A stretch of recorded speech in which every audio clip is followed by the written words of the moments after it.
Saudações, sou Jay Adwaita e meu objetivo é aproximar você do conhecimento que poderá te levar para perto de sua maior meta, do seu maior objetivo e dos valores significativos em sua vida.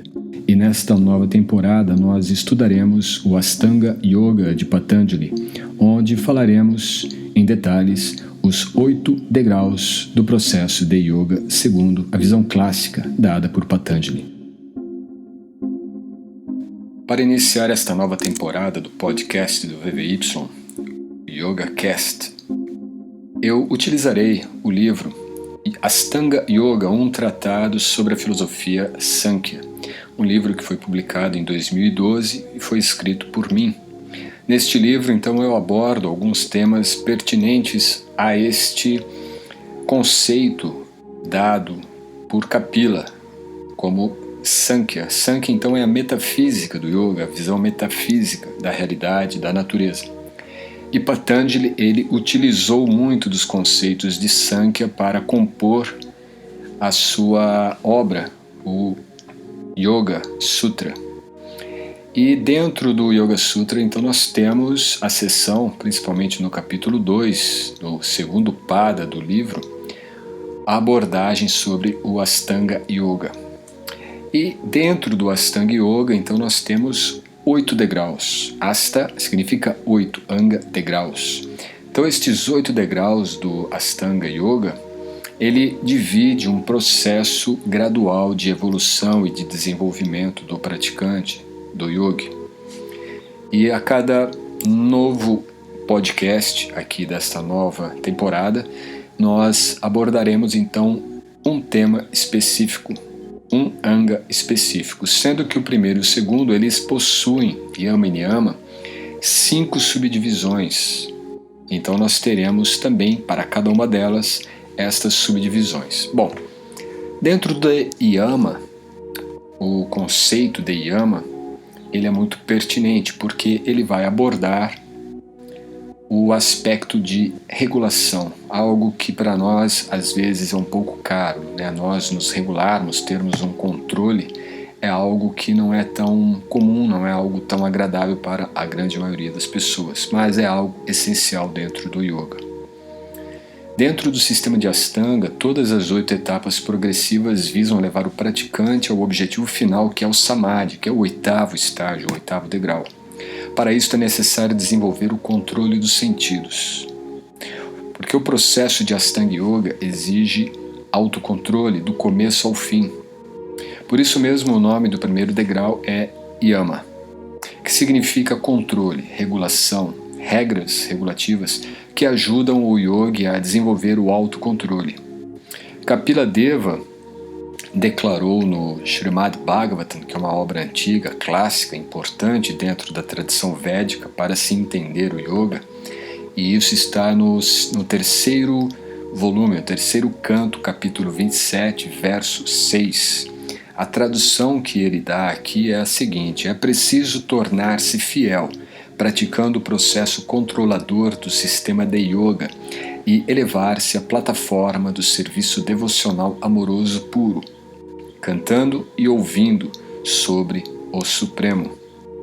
Neste sentido, o Yama é composto de regras que auxiliam o controle da mente e dos sentidos. Entretanto, este controle deve ser feito com firme fé e devoção, o que é dado pelo termo de Shraddhayam Vitaha Mai Bhavena Satyena.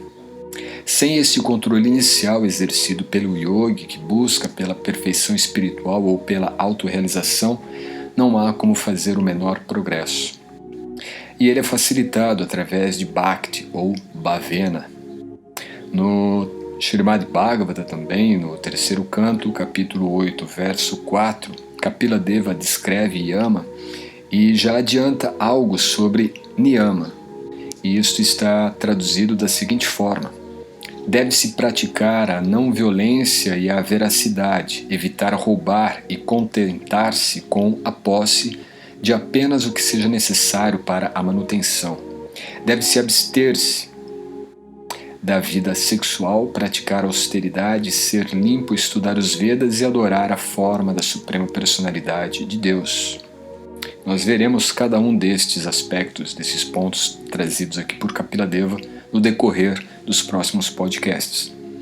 Entre as 8 etapas de Astanga Yoga, Yama, juntamente com Niyama, definem os primeiros passos do Yoga. Alguns degraus intermediários são de grande importância e formam o processo gradual de Yama, ou seja, as regulações elas possuem então subdivisões que ajudam e fortalecem a nossa prática de autorregulação, de autocontrole. Então o primeiro desses subníveis ou de subpráticas que nós temos dentro de Yama é chamado de Ahimsa, que literalmente significa não violência. Isto é, tudo que possa favorecer a futura felicidade espiritual dos seres vivos em geral chama-se Ahimsa. Himsa é violência, ahimsa é a negação da violência, ou seja, a não violência. Sem seguir este primeiro princípio, não há como elevar a consciência e, consequentemente, não dá para se falar de paz. Qualquer atitude que possa prejudicar ou interromper o desenvolvimento vital dos seres vivos é considerado violência. Então, tudo que possa interromper o processo de evolução de qualquer ser vivo é um tipo de violência. A violência, então, ela não é apenas a violência física, mas qualquer tipo de violência, seja ela verbal, seja ela psicológica, seja ela emocional, é dentro da categoria Himsa, é violência. E isso nós podemos entender pelo próprio termo, Himsa. Esta não violência não se restringe apenas ao aspecto físico da violência, mas à violência causada pelos pensamentos, palavras, pelas ações. Qualquer pensamento que tenha algum resquício de inveja, luxúria, ira, cobiça, ilusão ou loucura é em diferentes graus fontes de violência. Toda a dificuldade para se encontrar a paz ou praticar a paz recai neste mesmo ponto, a violência contra outras entidades vivas. Quer dizer, não adianta eu cultivar uma postura de paz ou uma postura de bondade apenas externa, ou de uma paz apenas expressiva, externa, se dentro eu cultivo esses elementos, como a violência da ira, a violência da inveja, a violência da cobiça, da ganância, da luxúria, da loucura, da ilusão. Tudo isso, de alguma forma, irá ser filtrado pelos meus atos, pelo meu comportamento, e isto, então, refletirá externamente sobre outra pessoa, sobre outra atitude que eu possa ter numa relação qualquer. E isso significa que em algum momento estas poluições, estas contaminações, estas sutis composições que estão no meu campo mental aflorarão. E então eu manifestarei um tipo de violência. E aí sim, é justamente este tipo de violência que a Ahimsa também é composta. Você evitar esse tipo de comportamento mental. Alguém que cultive pelo menos um destes inimigos dentro de si não pode ser um yogi. Isso está dito inclusive no Yoga Sutra, no capítulo 2, no Sutra 35, onde Patanjali diz que Ahimsa pratisthayam tat samindo vairatyagaha, estabelecendo-se intensamente em não violência, abandona-se qualquer tipo de hostilidade. Então a própria conduta hostil que nós temos é um tipo de violência. Ser hostil é ser violento. Também na fala, o yogi deve ser muito sóbrio. Ele deve ser veraz, agradável e causar entusiasmo com sua fala, evitando palavras agressivas. A violência mais grosseira é justamente a causada pela matança de animais, a matança de outros seres. O yogi deve ver com igualdade todos os seres vivos, e isto está esclarecido, está apresentado no Bhagavad Gita, no capítulo 6, verso 10. Yogi undita satatan atmanan rahasi stitaha ekaki yata chittatma nirasir aparigraha.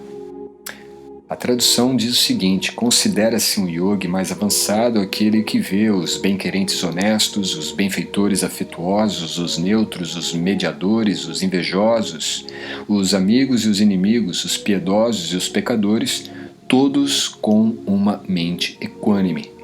E esta mente equânime naturalmente depende de uma postura interna de não violência. Então, mais do que apenas falar de não violência, ou apenas de ter uma postura, às vezes até mesmo alimentar de não violência, se internamente ainda cultivamos esse tipo mais sutil de violência. O verdadeiro yogi vê tudo em relação com a verdade absoluta e assim passa a respeitar a todos. A violência não é apenas aquela realizada por um assassino ou psicopata, mas por qualquer um que seja conivente com a matança indiscriminada de seres vivos para a satisfação do paladar, por exemplo.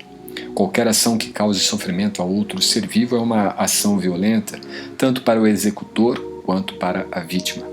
Sim, mesmo aquele que está executando a ação de violência está cometendo violência contra ele mesmo.